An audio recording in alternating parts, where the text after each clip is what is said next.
Et bonjour tout le monde, j'espère que vous allez bien. Je suis très contente de vous retrouver dans ce nouvel épisode consacré à la couture. Aujourd'hui, j'ai très envie de vous faire un point sur les petits bobos de la surjeteuse. Alors, quand on coud, on est souvent confronté à des petits soucis, hein, c'est pas spécifique à la surjeteuse. Moi, je sais que sur ma machine à coudre, je dois voilà, souvent bidouiller, faire des petits réglages, changer des choses. Sur la recouvreuse, n'en parlons pas. Mais dernièrement, j'ai dû faire face à un souci avec ma surjeteuse et comme ça, d'entrée de jeu, j'ai pas trouvé de réponse, ni dans les vidéos YouTube, ni dans mes livres, ni rien du tout. Et en fait, pourtant, c'était simplissime. Et j'ai perdu, c'est pas grave, hein, mais j'ai passé énormément de temps. Et surtout, j'en suis arrivée à me dire, mais il va falloir que je change ma surjeteuse. C'est pas possible. Et ça m'a fait beaucoup de peine d'envisager de me séparer de ma surjeteuse. Je vous avais fait une revue il y a quelque temps sur mes machines et ma surjeteuse, je vous en parle très souvent, c'est une entrée de gamme Brother, vraiment une petite surjeteuse à, voilà, qui est maintenant entre 250 et 300 €, qui est basique, mais moi qui me fait un travail génial depuis 4 ans. Je travaille énormément la surjeteuse et j'en suis très satisfaite. Et la perspective de devoir, changer de surjeteuse, alors pourquoi est-ce que je dis changer de surjeteuse?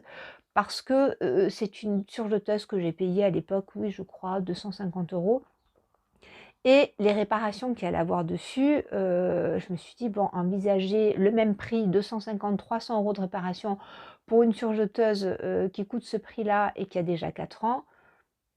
Voilà, je m'étais dit: «Celle-ci, elle fait le temps qu'elle fait et puis on verra». Mais ça me peinait vraiment et je me suis dit: «Non, non, c'est pas possible, il faut qu'elle marche». Alors, dans cette vidéo, je vais vous proposer, je ne suis pas du tout experte en surjeteuse, mais ça fait 4 ans que je pratique. La surjeteuse, c'est la machine dont je me sers le plus parce que je couds énormément de mailles. Je couds, beaucoup de sous-vêtements pour mes garçons, pour mon mari. Je couds énormément de t-shirts, beaucoup de jogging, heu, voilà, des sweats. Voilà, je couds beaucoup, beaucoup à la surjeteuse et vous connaissez mon obsession pour le surfilage, donc je surfile absolument tout, enchaîner tram aussi. Voilà, donc je m'en sers, vraiment au quotidien. Oui, donc tout ça pour vous dire que j'ai quand même vraiment l'habitude de cette machine. Et là, j'ai été face à un mur. Donc, au niveau des petits problèmes que l'on rencontre, je vais vous passer en revue. Alors, il y a déjà plusieurs vidéos qui ont été faites, hein, là-dessus, mais moi, je vous propose juste de passer un petit peu en revue, pour les personnes qui débutent, qui hésitent à se lancer dans l'achat d'une surjeteuse.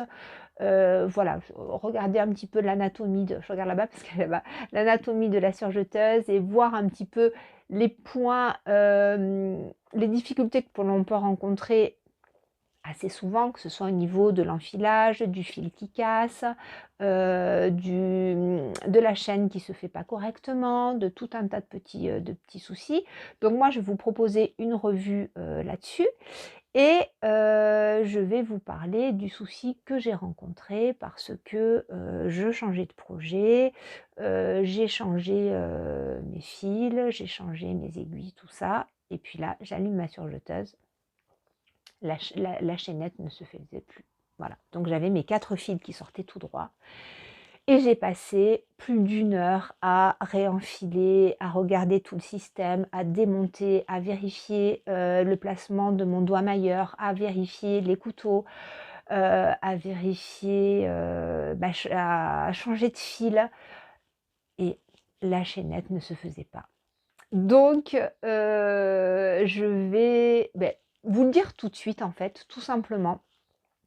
J'ai essayé de me refaire la scène quand j'ai, quand j'ai changé, mes fils et mes aiguilles parce que j'ai changé de projet et dans la foulée, j'avais un projet d'une autre couleur avec un autre tissu et donc j'avais renfilé, j'avais mis mes aiguilles et là j'entends un de mes enfants qui hurle dans le jardin. Hop, j'arrête tout, je vais voir ce qui se passe. Bon, c'était rien du tout, hein, voilà, c'était, les 2 petits qui se disputaient, bref.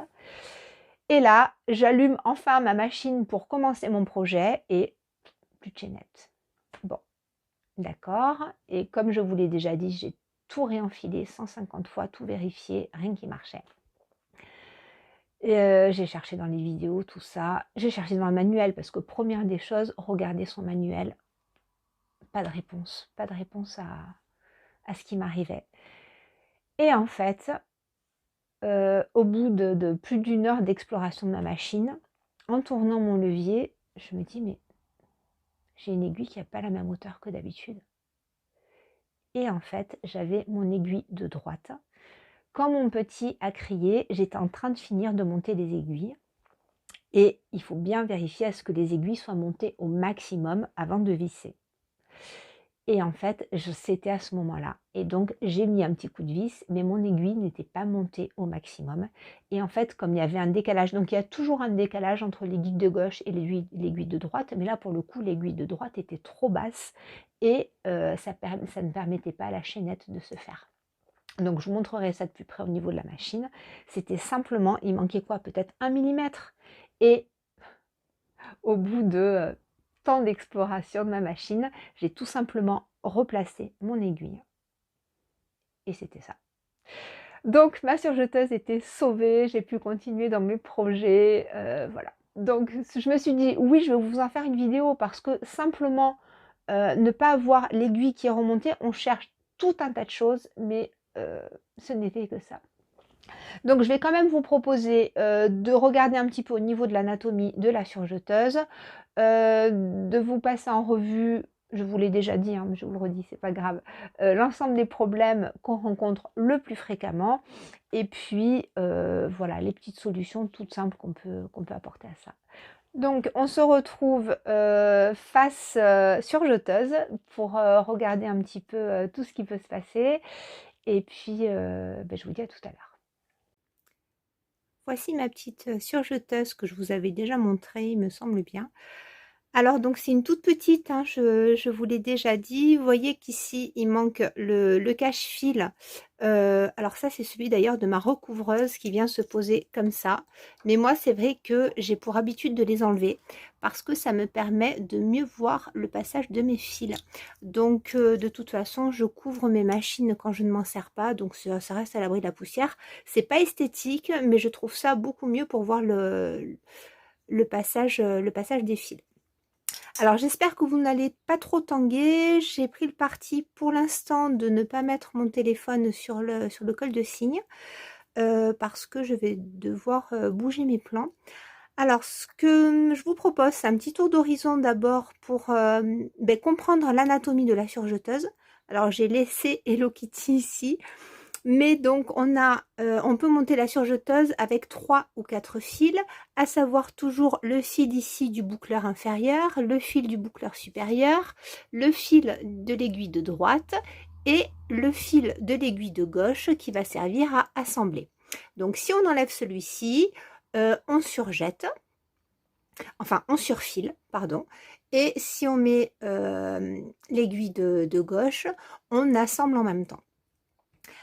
Donc en fait, ce qui est intéressant, enfin ce qu'il faut comprendre, c'est le trajet des fils. Je l'ai laissé ici monter en bleu marine pour que vous y voyez un petit peu mieux. Donc le but, moi je vous montre ici parce qu'elle est montée en 4 fils, ça va être ici de faire un petit, hop, voilà, alors là j'ai un fil blanc qui s'est mis dedans. Voilà, donc ici on a insurgé, est-ce que ça veut bien faire le focus, et on a ce fil en bas pour assembler parce que là j'étais en train d'assembler un polo pour mon frère. Donc le but bien sûr de la surjeteuse, ça va être fonction je dirais première de surfiler, c'est-à-dire d'emprisonner les fils du tissu pour ne pas qu'ils s'effilochent, et puis à la fois on peut raser avec les couteaux, donc ce qui fait des finitions parfaites, et assembler avec ici l'aiguille de gauche. Donc tout ça bien sûr c'est un trajet et souvent ça fait peur, on a un petit peu peur de se lancer avec la surjeteuse. Moi je vous l'ai déjà dit, j'ai acheté ma surjeteuse 1 mois après avoir commencé la couture et tout s'est extrêmement bien passé. Ma petite browser est vraiment géniale, elle est facile d'enfilage, en plus de ça il y a un DVD fourni avec où on vous montre en vidéo comment l'enfiler, donc il n'y a pas de souci. Donc on l'enfile de droite à gauche. on a été coupé. J'ai quand même remis le cache ici pour que vous voyez, quand on fait passer les fils, je trouve que ben, c'est mieux d'avoir vraiment le visuel de près. Et surtout de vérifier à ce que le fil de droite passe bien à droite et le fil de gauche passe bien à gauche. Voilà, donc moi, comme je vous l'ai dit, le cache, je l'enlève. Alors, au niveau du passage des fils, on a ici, on commence par enfiler par le boucleur inférieur. Le boucleur inférieur, il a un petit trajet et il va servir en fait à bloquer le passage du boucleur inférieur qui a un très gros trajet. Donc au niveau des cônes, lorsque vous montrez votre surjeteuse, ne mettez pas ici le cône qui est le plus vide parce que ça c'est très consommateur de fil, le boucleur inférieur. Donc mettez, si vous avez des bobines qui sont usagées de différentes façons, mettez le cône le plus gros ici. Donc tout simplement, on va suivre le tracé. Ici, donc on a le 4, ça va être le tracé en bleu. On descend. Donc quand...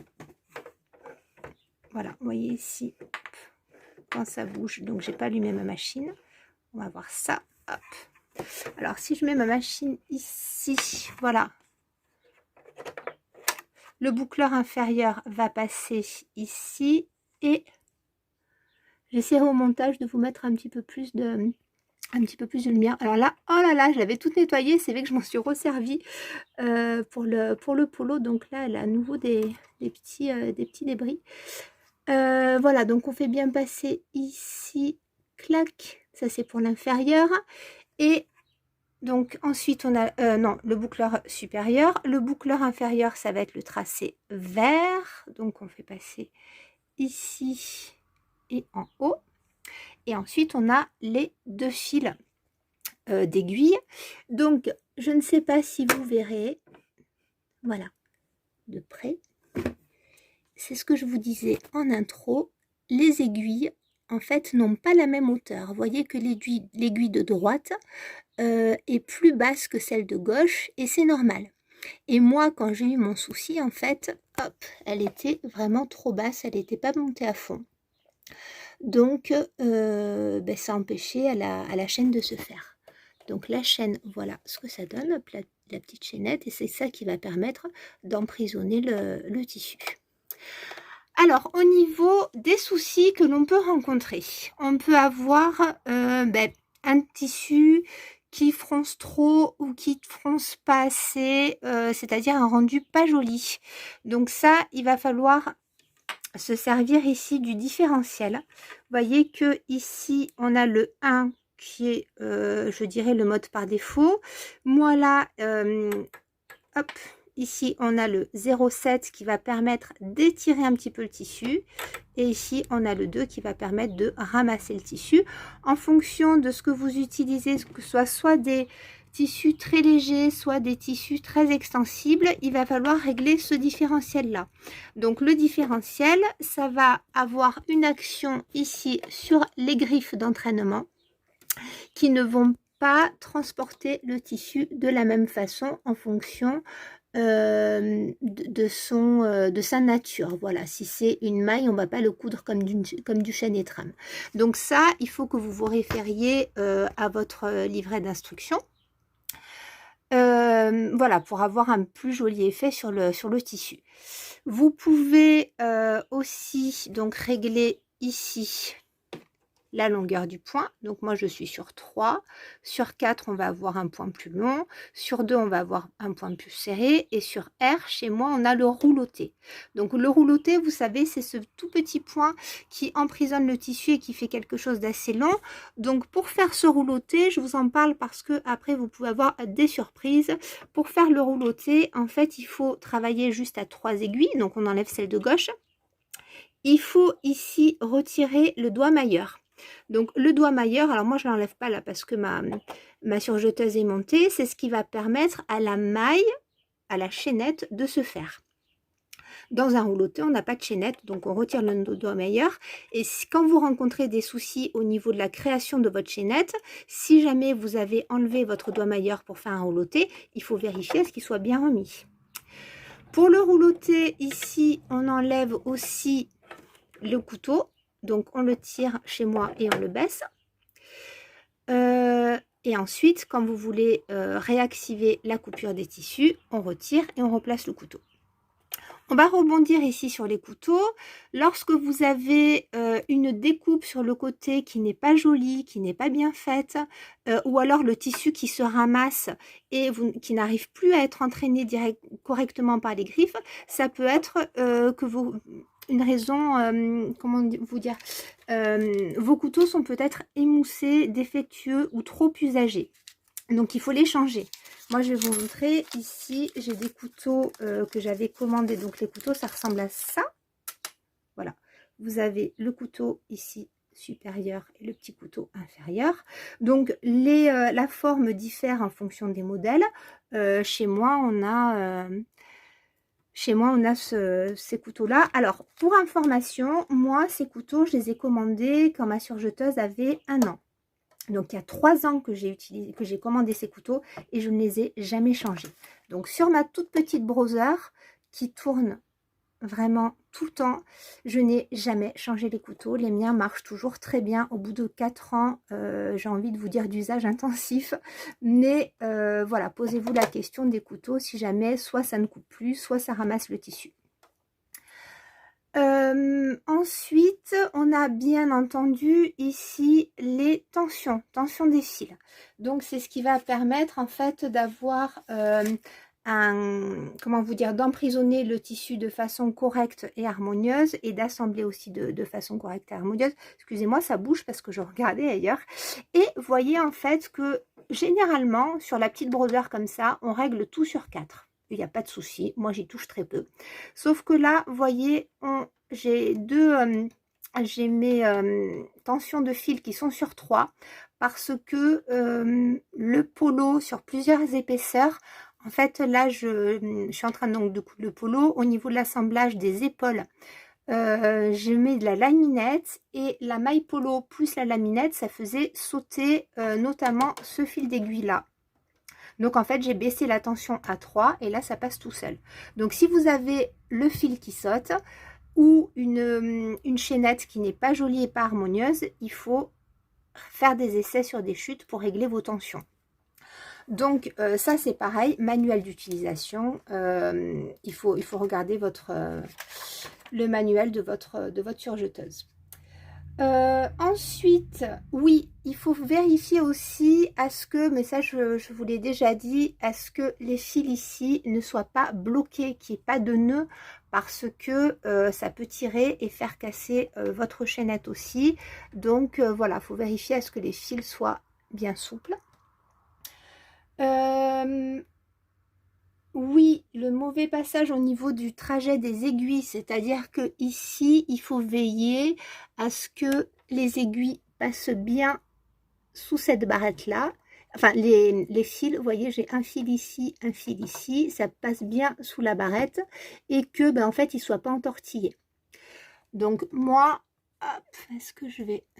Bon, j'essaierai de mettre de la lumière au montage de la vidéo.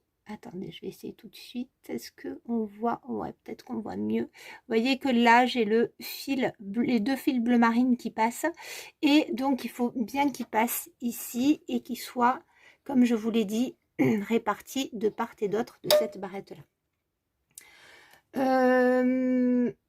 Alors, pour changer, il se peut que vous rencontriez donc des problèmes lorsque vous changez vos fils ou vos aiguilles.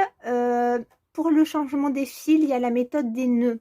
Alors la méthode des nœuds, vous l'avez peut-être déjà vu passer. Moi, c'est une méthode que j'aime pas trop parce que même si je serre bien mes nœuds, allez, 1 fois sur 2, je suis obligée de toute façon de tout enlever et de tout recommencer. Donc bien respecter le trajet et y aller tranquillement, bien entendu. En fonction des tissus que vous utilisez, il se peut que ici, il y ait un enchevêtrement de fils et que le fil du boucleur inférieur passe par-dessus et fasse des nœuds. Donc, il faut prendre patience et recommencer l'enfilage. Et généralement, ça se passe très bien. Ce qui est important aussi, c'est d'entretenir la machine. Donc moi, là, j'ai juste recousu un petit peu après. Mais après chaque projet, je nettoie ma machine. J'ai un gros pinceau avec des poils. Alors, est-ce que je l'ai? Je vais vous montrer. Moi, j'ai un gros pinceau comme ça, avec des poils de rue. Et ça me sert à bien frotter dans les coins. Moi, je ne mets pas de bombe à air comprimé parce que, en fait, ça déplace la poussière et ça l'envoie à l'intérieur de la machine, donc je n'aime pas ça. Moi, ce que je fais, c'est que je me sers de ce pinceau-là. L'avantage de ces vieux pinceaux comme ça à poils de rue, c'est que ça attrape bien la poussière et ensuite vous pouvez la jeter. Voilà, ça ne la déplace pas, ça l'attrape. Donc moi j'aime bien ça. Et puis donc ça, il faut vous référer à votre manuel, bien huiler parce que elle tourne, la surjeteuse, vous le savez, elle tourne extrêmement vite. Et vous avez donc ce mouvement-là qui se fait extrêmement vite tout le temps. Donc il y a plusieurs points qu'il faut huiler, enfin assez souvent en fonction de l'usage que vous en avez. Donc ça, c'est très très important, l'entretien de la machine. Personnellement, alors moi je le fais pas souvent parce que je m'en sers beaucoup de ma surjeteuse, mais mes machines, je les couvre. Quand je m'en sers pas pendant 2 jours, je les couvre pour les mettre à l'abri de la poussière.